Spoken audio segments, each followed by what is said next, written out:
नमस्कार। मैं डॉक्टर सतीश कुमार मीना, सहायक आचार्य राजनीति विज्ञान, राजकीय महाविद्यालय बावनवास। इन व्याख्यानों की श्रृंखला में आप सभी का स्वागत है। आज हम प्लेटो के न्याय सिद्धांत की कमियां या उनकी प्रमुख विद्वानों द्वारा जो आलोचनाएं की गई हैं उनके बारे में चर्चा करेंगे। जैसा कि पिछले व्याख्यानों में हमने प्लेटो के न्याय सिद्धांत के बारे में विस्तार से चर्चा की, आज हम प्लेटो के न्याय सिद्धांत की प्रमुख कमियां या आलोचनाओं के बारे में चर्चा करेंगे। इसकी पहली आलोचना की जाती है प्लेटो के न्याय सिद्धांत की, उसमें है कि प्लेटो का न्याय केवल नैतिक है, कानूनी नहीं। प्लेटो का न्याय का जो सिद्धांत है किसी दंडकारी शक्ति के अभाव में केवल नैतिक बनकर रह जाता है। जब तक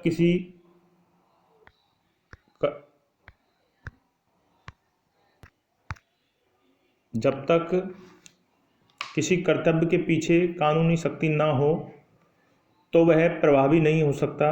बारकर का कहना है कि प्लेटो का न्याय वस्तुतः न्याय नहीं है, वह मनुष्यों को केवल अपने कर्तव्यों तक सीमित करने वाली भावना मात्र है, कोई ठोस कानून नहीं है। प्लेटो ने कानून की व्यवस्था न करके न्याय को निष्क्रिय बना दिया है। तो पहली आलोचना प्लेटो के न्याय सिद्धांत की एक की जाती है कि प्लेटो का न्याय केवल नैतिक रूप में है, वास्तविक रूप से इसके पीछे न्याय स्थापित करने के लिए कोई कानूनी शक्ति का सहारा या कानून का सहारा नहीं लिया है। दूसरी आलोचना कि कर्तव्यों पर अधिक जोर। प्लेटो का न्याय सिद्धांत है वो केवल और केवल अपनी योग्यता के अनुसार कर्तव्यों को पालन करने पर ही ज़्यादा जोर देता है। प्लेटो मनुष्य को अपने कार्य क्षेत्र तक सीमित रहने का सुझाव देता है। वह अधिकारों के कारण मनुष्यों में होने वाले संघर्ष के समाधान की कोई व्यवस्था नहीं करता। प्लेटो ने कर्तव्यों पर अधिक बल देकर अधिकारों की पूर्ण उपेक्षा की है। प्लेटो ने नैतिक कर्तव्य और अधिकारों का विभाजन रेखा को मिटाने का प्रयास किया है। अधिकार और कर्तव्य एक सिक्के के दो पहलू होते हैं और ये दोनों साथ साथ चलते हैं, जबकि प्लेटो ने सिर्फ कर्तव्यों पर अधिक जोर दिया है। ये सिद्धांत की प्लेटो के न्याय सिद्धांत की आलोचना की जाती है। अगली आलोचना वो इस आधार पर की जाती है कि व्यक्ति के पूर्ण विकास के लिए अवसर का अभाव। प्लेटो के न्याय सिद्धांत में व्यक्ति के संपूर्ण व्यक्तित्व के विकास के लिए उसे अपनी सारी योग्यताओं और क्षमताओं को विकसित करने का अवसर मिलना आवश्यक होता है, अर्थात आत्मा के तीनों गुणों का विकास करने का अवसर मिलना चाहिए व्यक्ति को। लेकिन प्लेटो व्यक्ति को केवल आत्मा के किसी एक गुण के आधार पर ही कार्य विशिष्टीकरण पर जोर देता है। आत्मा के तीनों गुण किसी एक व्यक्ति में इकट्ठे भी मिल सकते हैं, इसलिए प्लेटो द्वारा किसी एक गुण के आधार पर व्यक्ति का विकास अपूर्ण विकास मानता है। इससे समाज को भी व्यक्ति की संपूर्ण प्रतिभाओं का लाभ प्राप्त नहीं हो सकता, ऐसा समाज अविकसित होगा। प्लेटो की आलोचना भी प्रमुख आलोचना है कि प्लेटो सिर्फ एक गुण के आधार पर व्यक्ति का विशिष्टीकरण करता है और इस आधार पर व्यक्ति अविकसित रह जाएगा। ये जरूरी नहीं कि किसी व्यक्ति में एक ही विशेषता हो, किसी एक व्यक्ति में तीनों गुण भी प्रभावी रूप से हो सकते हैं और तीनों प्रतिभाएं भी एक साथ हो सकती हैं। अगली जो आलोचना है अत्यधिक एकीकरण व अत्यधिक पृथक्करण की प्रवृत्ति। प्लेटो व्यक्ति को राज्य के अधीन एवं साहस व क्षुधा को विवेक के अधीन कर देता है।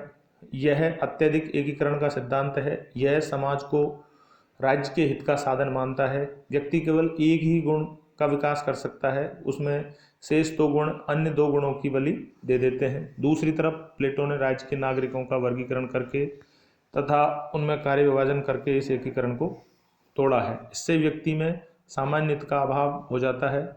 इससे समाज में वर्ग हित की भावना जन्म लेती है। अतः इसे जातीय और पृथकतावाद को इतना अधिक प्रोत्साहन मिलेगा कि सामूहिक हितों का लक्ष्य ही पीछे छूट जाएगा। अगला आधुनिक राज्यों में यह जो प्लेटो की न्याय व्यवस्था है वो लागू नहीं है। आधुनिक राज्यों की दृष्टि से यह विचार अव्यवहारिक है। आधुनिक राज्यों में जनसंख्या, क्षेत्र, अर्थव्यवस्था और शासन संचालन संबंधी समस्या जटिल हो गई है। प्लेटो के समय में जनसंख्या, क्षेत्रफल की दृष्टि से छोटे छोटे राज्य होते थे। जनसंख्या को आत्मा के 3 तत्वों के आधार पर 3 वर्गों में बांटा जा सकता था, लेकिन आज के युग में यह सिद्धांत की बात करना असंभव है। अब राज्य का जो संरचना है, स्ट्रक्चर है, वो पेचीदगी भरा है। इसलिए आज ये प्लेटो का न्याय सिद्धांत इतना उपयोगी नहीं है कि इसको एज इट इज लागू किया जा सके। अगला, निरंकुशतावाद का प्रतीक। प्लेटो ने दार्शनिक शासक के हाथों में संपूर्ण राजनीतिक सत्ता सौंपकर निरंकुशतावाद को बढ़ावा दिया है। प्लेटो का तर्क है कि वह शासक विवेक के आधार पर सत्ता का संचालन करेगा। दार्शनिक शासक सद्गुणी होने के कारण विवेकपूर्ण ढंग से शासन करेगा। प्लेटो ने शासक वर्ग को कानूनी व अन्य नियंत्रणों से मुक्त रखा है। सत्य तो यह है कि यदि इतनी सारी शक्तियां एक व्यक्ति के हाथ में आ जाएं तो वह आवश्यक रूप से निरंकुश बन ही जाएगा और अपने राजनीतिक विरोधियों को कुचल देगा। शक्ति का मद किसी भी विवेकी व्यक्ति को भ्रष्ट कर सकता है। अगली आलोचना है कि प्लेटो का न्याय सिद्धांत है वो अप्रजातांत्रिक है। प्लेटो ने व्यक्तियों की समानता को अस्वीकार किया है। उसका मानना है कि शासन करने के गुण सभी व्यक्तियों में नहीं होते। वह व्यक्ति के अधिकारों की उपेक्षा कर केवल कर्तव्यों पर जोर देता है। प्लेटो के आदर्श राज्य में एक अल्पसंख्यक वर्ग और का बहुसंख्यक वर्ग पर प्रतिनिधित्व है। प्रत्येक वर्ग के ऊपर कुछ बंधन डाले गए हैं। इस प्रकार यह सिद्धांत समानता तथा स्वतंत्रता के अधिकार का उल्लंघन करता है। अगली जो आलोचना है इसकी कि वर्ग संघर्ष को बढ़ावा देती है। प्लेटो के न्याय सिद्धांत में समाज के 3 वर्गों में कठोर रूप से विभाजित कर दिया गया है और व्यक्ति को उसकी मूल प्रवृत्ति के साथ बांध दिया गया है। प्लेटो के न्याय सिद्धांत में मनुष्यों को होने वाले स्वाभाविक संघर्षों के समाधान की कोई व्यवस्था नहीं की गई है और न ही कोई ऐसी व्यवस्था करता है जिससे तीनों वर्गों में सौहार्द बन सके और संघर्ष की भावना का अंत हो सके। सामान्य जनता में अविश्वास। प्लेटो का बहुमत पर बिल्कुल विश्वास नहीं है। वह कलाकारों एवं कृषकों में प्रशासन की जरा भी क्षमता नहीं मानता। जिस प्रकार एक रोगी डॉक्टर के अधीन हो जाता है, उसी प्रकार प्लेटो ने राज्य को बौद्धिक वर्ग के हाथों में सौंप दिया है। प्लेटो का यह मानना गलत है कि ज्ञान या विवेक केवल दार्शनिक राजा के पास हो सकता है, सैनिक और उत्पादक वर्ग के पास नहीं। अगली जो उसकी आलोचना की जाती है वो की जाती है कि इस सिद्धांत में विरोधाभास पाया जाता है। प्लेटो का न्याय सिद्धांत विभिन्न वर्गों में पारस्परिक हस्तक्षेप को अस्वीकार करता है।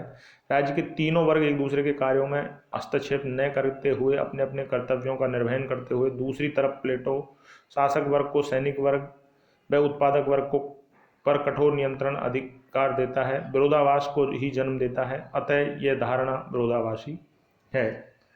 अगली आलोचना इसकी